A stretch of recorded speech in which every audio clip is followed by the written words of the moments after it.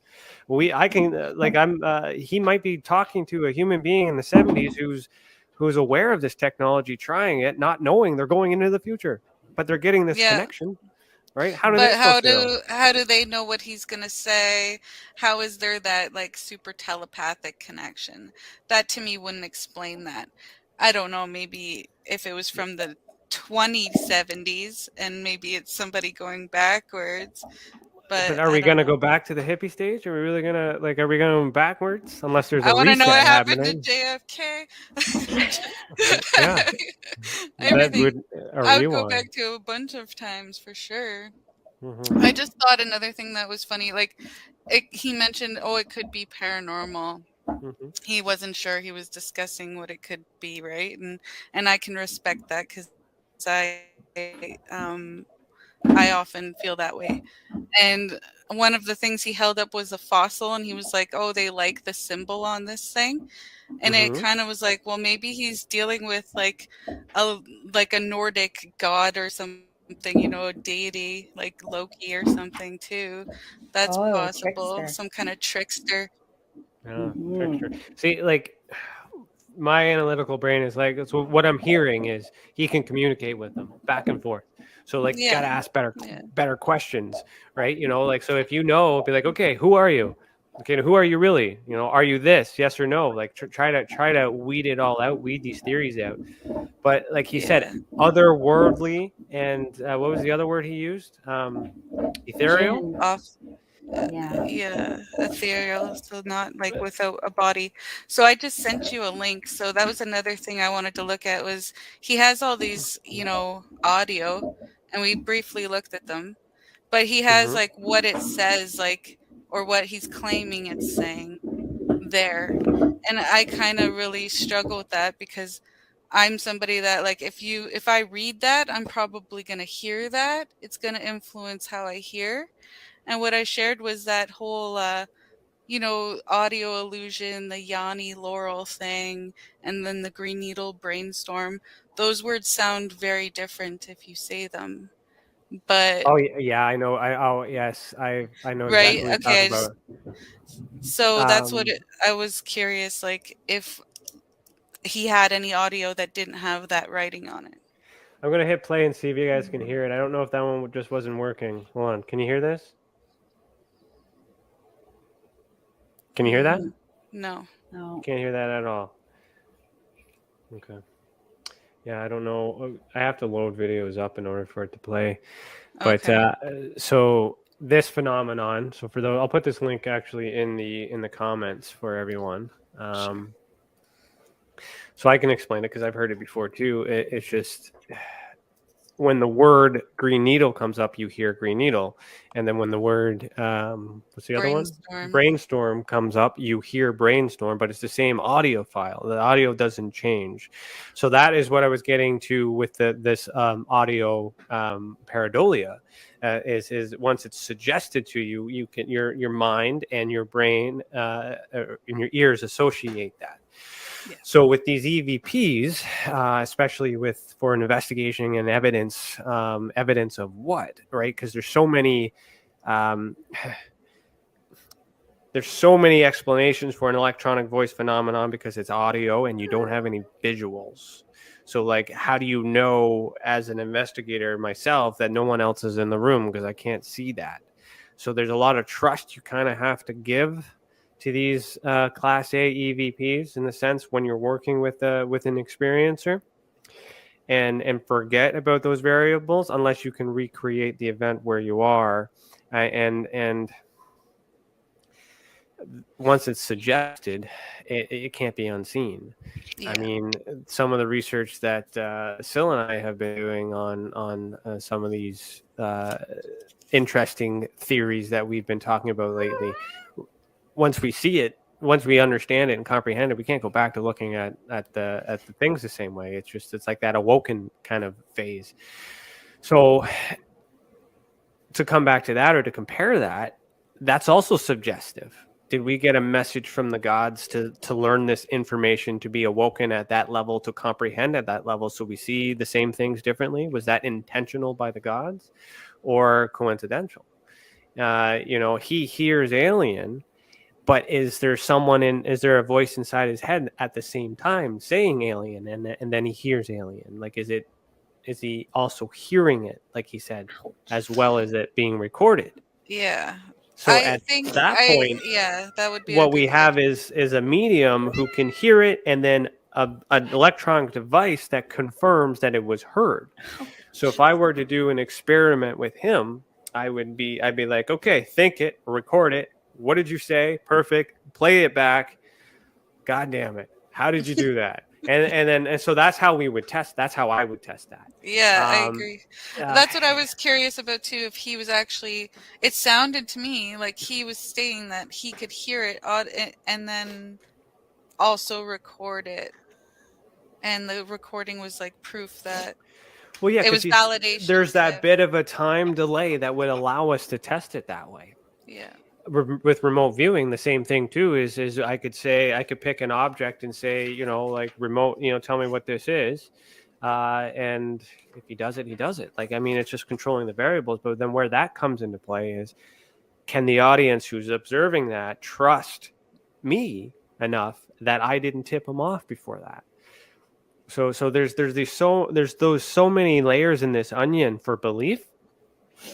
That's why I was saying to him at the end, like, as long as you know and you're doing it and you're comfortable with it, then don't worry about testing it, unless you want to contribute that to help others understand that. And that's how we build the case. So it's just, I don't know, like, we're going to get haters every time I mention this stuff. We lose some, we gain some.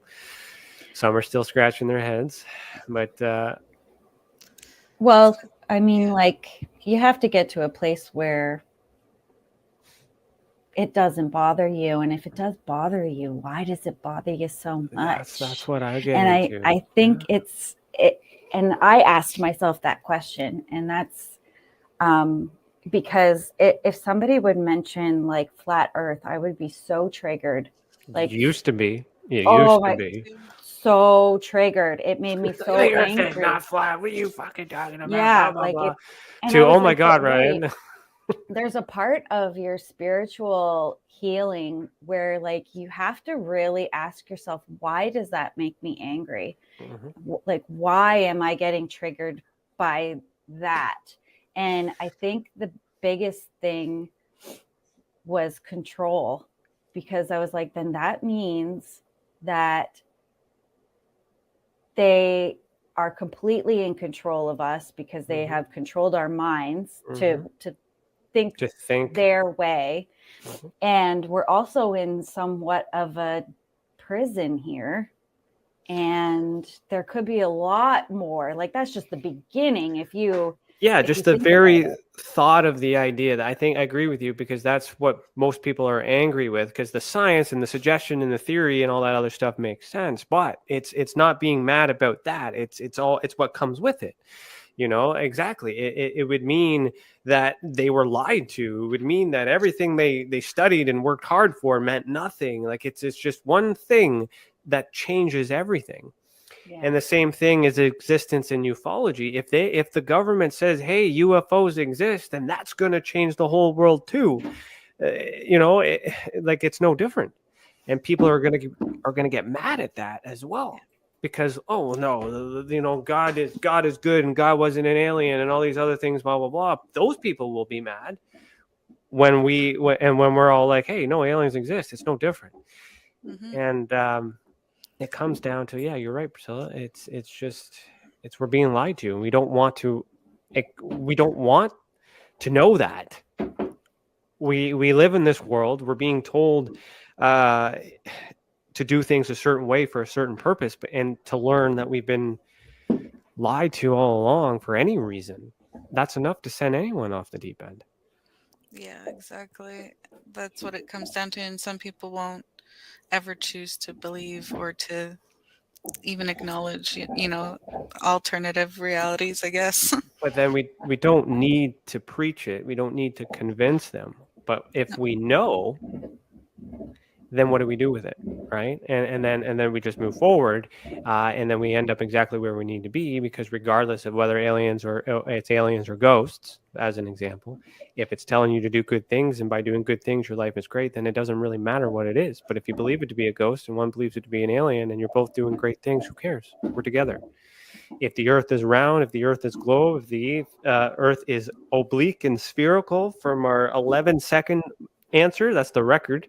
I'm just saying that, Gary, because I assume you're going to watch the replay, because we're talking about you. It doesn't matter what shape the earth is. It really doesn't matter, because we're stuck here. We're moving. We can't confirm it. But yet people fight with that debate, and with the science. So much science that proves it's possible, the effort that goes into it, and then science that goes to prove that the other side is possible, but yet they're not the ones going to space. These guys are. And these guys that go to space provide these CGI haphazardly videos that the common folk are supposed to accept as being a real thing. And so that's the part that gets me the most, I think, because I want to believe that we're spending all that money to go explore space, and we're getting these awesome pictures, and we have these capabilities, and really flat earth theories like, no, we have nothing. Like, we can't even get a freaking picture of the earth. Like, meanwhile, we could put a satellite out and get Google Earth. Like, what's this? Do the opposite. I know. Yeah. So there, it's got to be part of it or not. And then, can you believe it? What can't you believe? It really doesn't matter. So I guess the take home, like Priscilla's saying, like with the anger, let's just not be angry. Let's just acknowledge that there's two sides to every theory, and that if we stop fighting with the opposing sides and put our heads together, like we're doing right now, maybe we'll land somewhere in the middle. Like most people, that safe answer is oblique and sphere. That is a safe answer for someone who doesn't believe in the globe earth theory, but isn't confident enough to say that it's flat. So saying it's oblique and spherical is kind of that middle zone, but that indicates to me they're on the fence. And the fact is that in order for someone to be on the fence, they would have to question it internally, that the information that we're provided is also questionable. Yeah. And they don't trust the people that's providing the information, but that doesn't mean that the government is lying. It's just the government has lied about things in the past.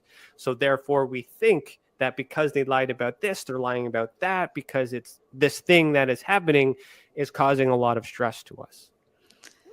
Pandemic as a case, as an example, that could be a lie. It might not be, but because there's a track record of us not trusting them, it's really hard. This is like a boy who cried wolf scenario, and it very well could be a real thing, but you kind of screwed the pooch, like on a global level or a circular level. What's the proper term for that? I don't know anymore. Oblique. A triangle. Let's be fair to all beliefs. Just say the world. The world. Sil, what were we gonna say? I'm not sure. It was just getting really, really deep there. I didn't think that's where this conversation was going. Welcome to Beyond the Tinfoil Hat, baby. But I did want to say something about what we were talking about with the beings that this guy is talking to. Yeah. When he said that, the pig and the cow thing, and how they sounded like the cow or the pig while they were saying it, it made me think that they were definitely vibrational beings. Like maybe they were like tapping into the vibration of the pig, therefore that's why they sounded like it when they said it. Like I feel like these are either like his guides, or they could be like his past, like maybe his ancestors that are sticking around and just having a good time living vicariously through him. Like I don't know, hitching a ride. Yeah.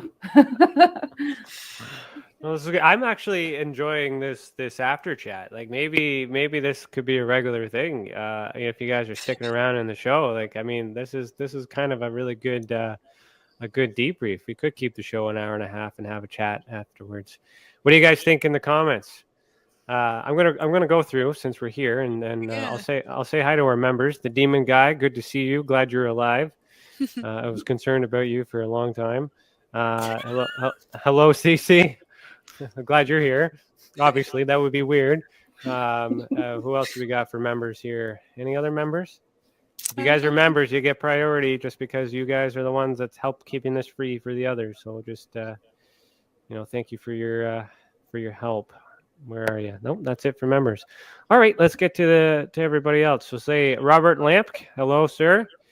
I saw that you were in the observation deck. You were the only one in there tonight. Thank you for your support. But we're here too. Wes H. Welcome. Let me see. Tracy Lynn. Oh, you were here this morning at our lunchtime video. Glad you followed through and saw us tonight. Right on. Robert, you said CE6 radio contact. The radios will go off inside Faraday bags. I've seen videos proving it. So yeah, CE6. I think Paul Hynek is working on getting that added to the classification scale. For us, the ultra spectrum, that is actually in our level 5 for evidence. The communication, back and forth communication.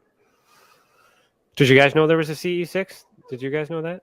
No, that was maybe a typo. No, it goes 7, 8. Like 7, I think, is like the birth, like the alien hybrids or pregnancy. Like it goes further, but it's just not really widely accepted as the other ones, though. Wait, so are we calling in these beings to impregnate? What? No, it as far as a level of evidence goes, there's contact made and there's a hybrid species made through the contact. That's one of the levels in the close encounter scale. It's either 7 or 8. Robert, if you're still listening, you probably know what I'm talking about. Help me out. Tracy Lynn, you said, I think I picked up on that. I know it sounds insane, but I started picking up on presidential deep state government stuff. I do not like that at all. Yeah. So what are your thoughts on that part about the, I guess, well, we're Canadian. How the sound came in, or what do you mean, the government? Well, the American politic problem. We're Canadian, so we're not really affected by that, but we do have American listeners. So we would be affected by it. It doesn't matter what happens there. We would be affected by it. So scary stuff. It's there's a lot going on, and rightfully so. And I wish everyone good luck because I don't know what's gonna happen, and I'm it's very sad what's going on.